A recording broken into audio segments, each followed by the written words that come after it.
Hi, I'm Eric Siegel with ericstrains.com. Today we're going to take a look at another 3-rail O-scale train set from Lionel. This is their new CSX Modern Auto Carrier set, better known as the Motor City Express. The Motor City Express set was first featured in Lionel's 2012 Volume 1 catalog, and then it finally shipped in January of 2013. The set consists of the CSX SD80 diesel that you see here, and then it comes with 4 of Lionel's brand new modern auto carrier cars. It's a great set, so let's go ahead and start things off by taking a look at the engine. The SD80 diesel that comes with this set is exactly the same as any other SD80 that Lionel also offers for separate sale. So even if you don't buy the Motor City Express set, everything you're going to hear about this SD80 applies to any other Lionel legacy-equipped SD80 that you may buy.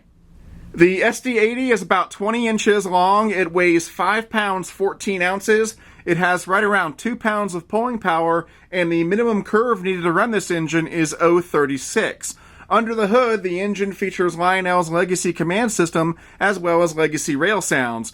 Now, when you want to operate the engine, there are 3 ways you can operate it. The preferred way is to use Lionel's legacy command system because that will allow you to get the most out of the engine, but you can also run the engine with Lionel's classic TMCC command system, or you can run the engine conventionally with just a transformer and some track. The pilots on the SD80 are made from die-cast metal, and they feature separately applied MU hoses and grab irons. On the steps, there's yellow safety striping and warning placards at the top of the front steps. On the front pilot, there's a plastic plow attachment, and then above that, we've got operating ditch lights that flash back and forth when the horn blows. And then, of course, in the middle, we've got the operating coupler that can be fired from the legacy remote.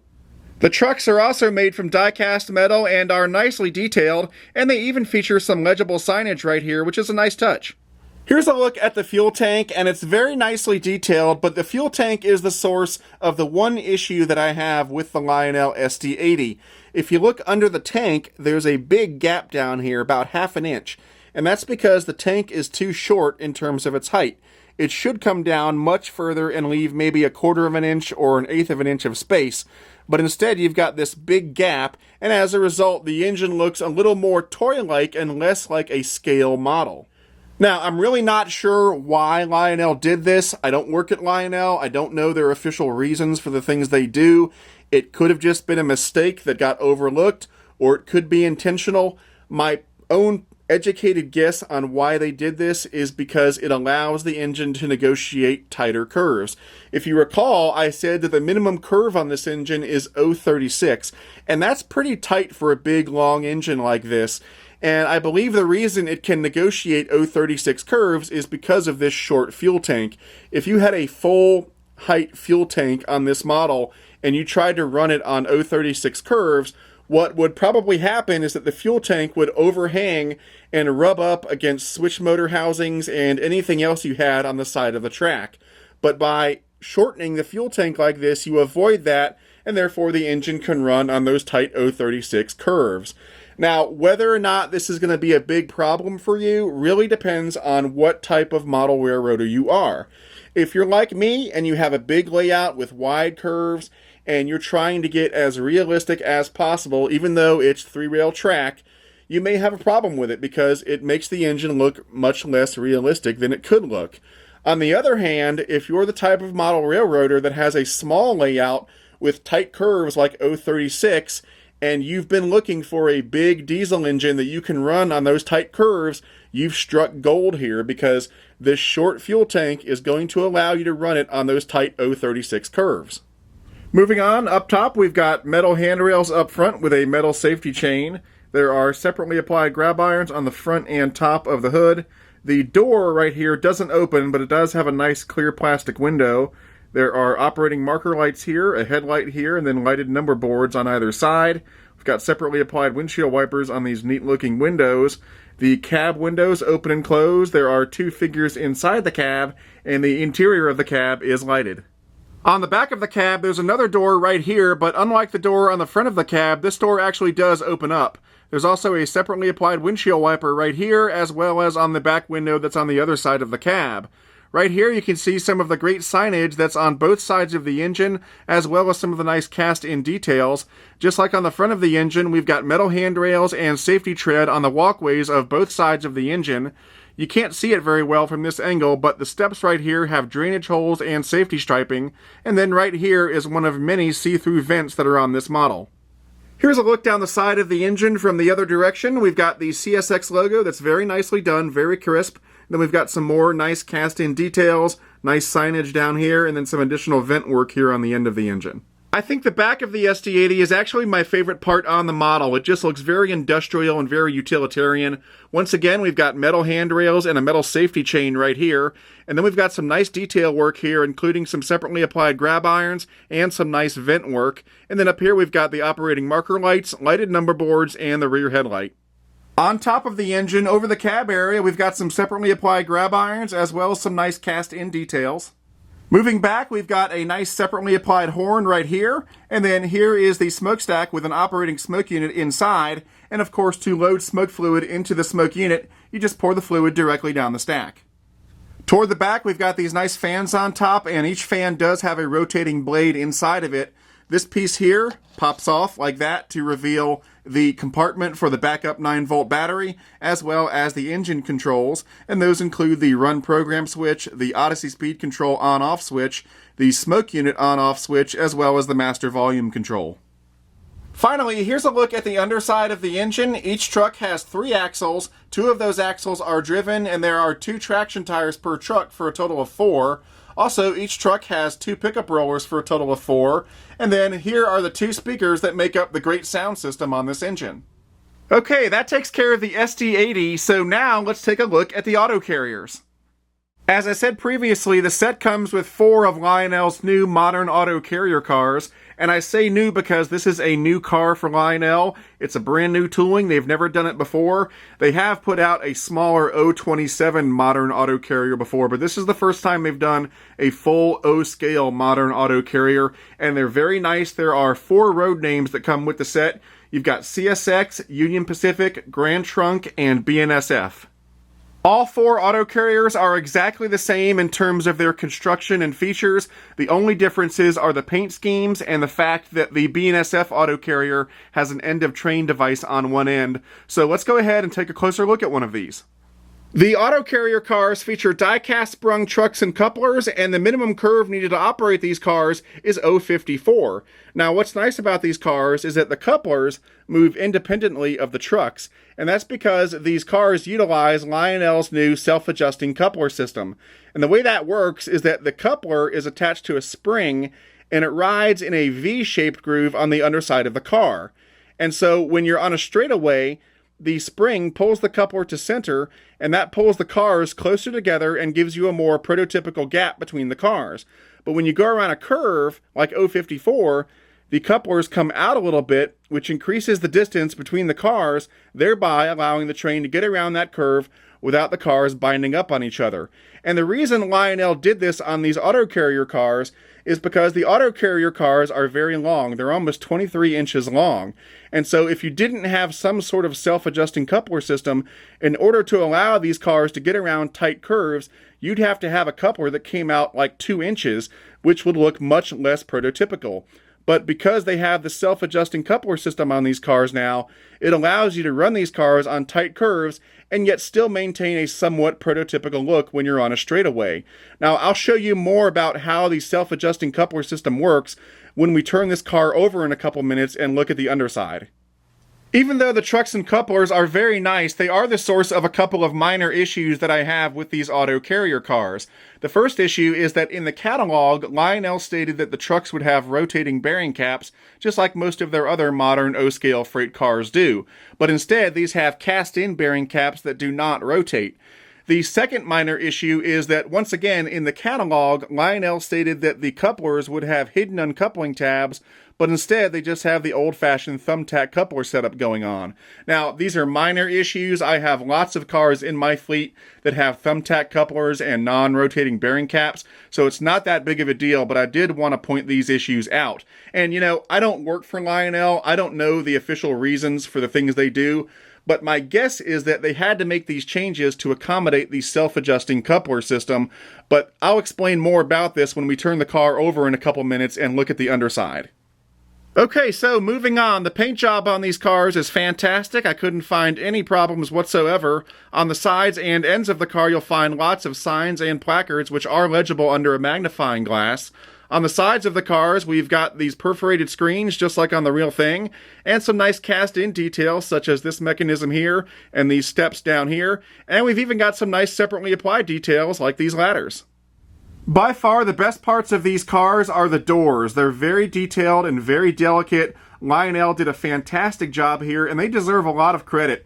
These are hands down the most detailed doors that I've ever seen on any O-scale modern auto carrier. And for that matter, these are some of the best doors I've seen on any O-scale freight car, period. The cast-in rivets on the doors are excellent. There's great signage on both of the doors. You've got these little gaps here where the interior loading platforms stick out a little bit. There's excellent latch detail down here, and then you've got separately applied metal grab irons on both doors.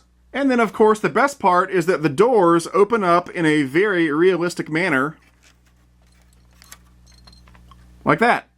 The interiors of these cars are fully functional, and by that I mean they're designed to allow you to load and unload miniature O-scale automobiles. And in fact, in the catalog, Lionel stated that they were planning on producing a future series of O-scale automobiles to be put into these cars. Now, I don't know if they're still planning on making those or when they will be out, but that should be pretty cool. And in the meantime, there are plenty of other manufacturers out there that produce O-scale automobiles that should fit into these cars just fine. Here's a look at the underside of one of these cars. There are lots of details here, but they're all cast in, nothing separately applied. So by far, this is not the most detailed underside of an O-scale freight car that I've ever seen, but it's not the worst either. It's right there in the middle. It's okay. Here's a close-up of one of the trucks and the self-adjusting coupler system. And as I said a few minutes ago, the way it works is that the truck moves independently of the coupler. And then the coupler here is attached to a spring right back here. Then there's this metal plate on top of it all. This is the V-groove that I told you about a couple minutes ago. And the way it works is that when you're on a straightaway, the coupler just sits in the center like that. But when you go around a curve, it rides up into that V-groove and gives you the extra distance that you need to get around the curve. And then when you come back to the straightaway, the spring pulls it back to center. And the same thing happens in the other direction. Pulls it that way for some more distance, and then snaps back to center. Pretty cool. What's interesting is that the way in which the self-adjusting coupler system works is very similar to the way in which the self-adjusting drawbar system works on Lionel's Milwaukee Road 484 S3 Northern that they put out a couple years ago. So it's cool that they've taken that technology and now they've adapted it for freight cars. Now if you want to see that Milwaukee Road 484 Northern in action, including the self-adjusting drawbar, I did a full review on that engine a while back. You can find it on my YouTube channel. Now, if you recall, a few minutes ago I said that I had a couple minor issues with this setup. The first is that the trucks do not have rotating bearing caps as the catalog said they would, and the second being that the couplers do not have hidden uncoupling tabs as the catalog said they would. And again, I don't work for Lionel, I don't represent them, I don't know the official reasons for the things they do, but my guess is that they made these changes because of the implementation of the self-adjusting coupler system. And I think that for two reasons. The first is that on most 3-rail O-scale freight cars, the coupler is attached to the truck. But you can't have that here, and so I think these trucks are probably a new tooling. And a new tooling increases the cost of production, so it may be that they cut out the rotating bearing caps as a cost-saving measure. The second reason is that when it comes to the couplers, a hidden uncoupling system just really isn't feasible here. I think when they were designing these cars, they probably said, oh yeah, cool, we'll have hidden uncoupling tabs. But the fact is that on most O-scale freight cars, if you want to have hidden uncoupling tabs, the coupler has to be connected to the truck because you have to have a drop plate on the truck to allow magnetic uncouplers to throw the coupler. But you can't have that here, and so I think that's why in the end they opted to go with the thumbtack coupler because the hidden uncoupling system just wasn't feasible. And I think it's a good trade-off in this case because, as I said, it's really not that big of a deal to have a thumbtack coupler, and I'd much rather have this self-adjusting coupler system instead. The last thing I want to show you is the end of train device that's on one end of the BNSF auto carrier. The end of train device is nicely detailed and it looks great as you can see. It is, however, non-operational, and that means it does not have a flashing light inside of it. And I do have a little bit of an issue with that because, once again, in the catalog, Lionel stated that the set would have an end of train device light on the end. And I took that to mean that it would have a flashing light on the end, just like the rest of Lionel's EOT device-equipped sets made in recent years have had. But instead, it's got this non-operational EOT device. Now, again, I don't know the official reason why Lionel made this change, but my guess, and again, it's just a guess, is that it's possible that they took out the functionality on the EOT device in order to preserve the functionality of the door. Because if you think about it, if you were to wire up a light to this EOT device, you'd have to have wires going through the door, and that would compromise the operation of the doors. And because these cars are meant to carry O-scale automobiles, it's possible they scratch the light in order to maintain the functionality of these doors. And in fact, even though it's got an end of train device on there, you can still open up the doors like that. Okay, the last thing we're going to do before we start this thing up is BF IMO, best feature in my opinion. Now, I'm not going to do a BF IMO on the freight cars because they're just freight cars. There's really not that much to do a BF IMO about when it comes to freight cars. But when it comes to the engine, my favorite feature is the low-end bass of the sound system. And I've mentioned this before on other Lionel engines. Lionel engines have great low-end bass, and this engine is no exception. There are 2 speakers on this engine, and when you crank the bass all the way up to the max using the labor effect on the Legacy remote, the bass is so intense that if you put your hand on the table or the rails in front of the engine, you can feel the vibrations coming from the engine because that bass is so intense. It's really neat, and it makes it feel like a real engine is thundering down the rails. And that's why, in my opinion, the best feature of this engine is the low-end bass of the sound system. Okay, let's go ahead and fire this thing up and take it for a spin. And as usual, I'm going to use the extended startup sequence, which is activated by pressing and holding the start key on the Legacy remote. Dispatcher here. Do you copy? Over. Roger that. Please start her up and stand by for track orders. Copy that, dispatcher. We'll get up and running. Out.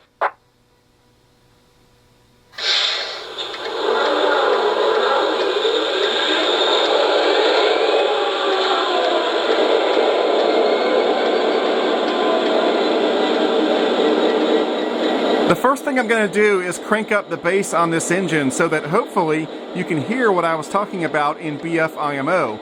This is done on the Legacy remote by going to the speed menu, by pressing the speed button right here, and then increasing the EFX level. If you look here, you can see EFX up and EFX down. We want to raise the EFX level, and that will raise the bass. And it's indicated by this graphic over here, which will go up when we raise the EFX level. So I'm going to press and hold it, and you see it go up. And I don't know if you can hear it, but the engine just got a lot bassier. Okay, so now let's hear some of the sounds on this engine. Here's the horn.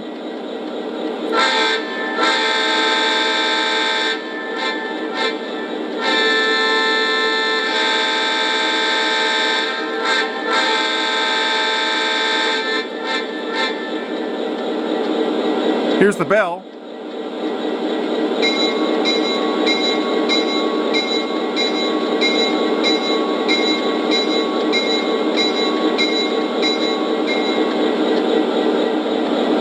Now let's give a listen to some of the crew talk sounds. And I know that some of you do not like the crew talk sounds. You don't think they're very realistic, and they're not, but they are a lot of fun. So if you don't want to listen to them, just don't use them on your engine, but don't ruin it for the rest of us. So let's give it a listen.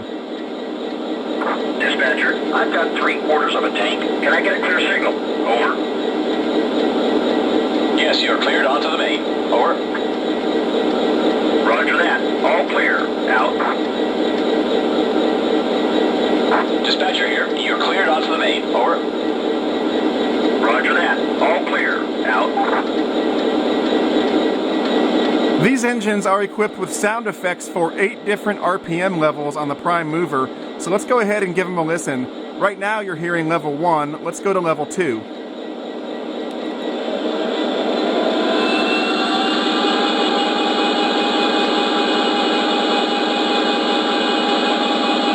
Now let's go to level 3.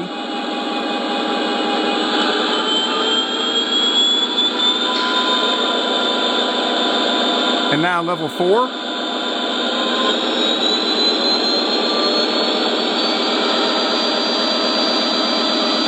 Level 5.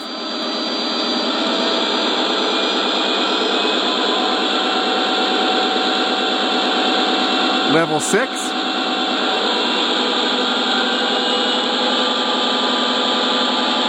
Level 7.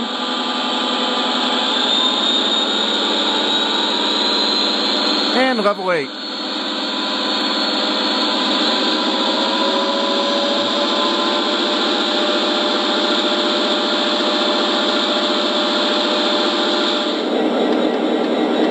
Okay, we're ready to take the engine and the set for a spin, so let's go ahead and roll it out.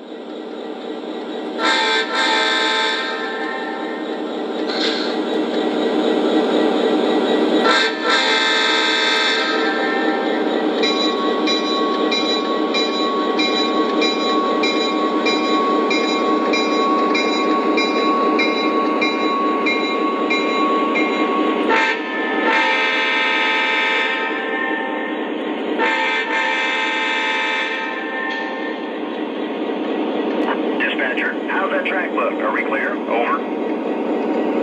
Affirmative. You're all clear ahead. Over. Thanks, dispatcher. Green lights ahead. Out.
Okay, that about wraps it up for this review. Now, as I said during the review, I did find a few minor issues with this set, but you know what? Nobody's perfect, and I discovered long ago in this hobby, especially when it comes to 3-rail O-scale trains, that if you're looking for perfection, you're looking in the wrong place. That's going to be a very long search, and you're not going to have very much fun. And to me, 3-rail O-scale trains are more about fun and the experience of running the trains than they are about perfection. So even though this set has a few issues here and there, I still think it's a great set. It's one that I'm happy to own, and more importantly, happy to recommend.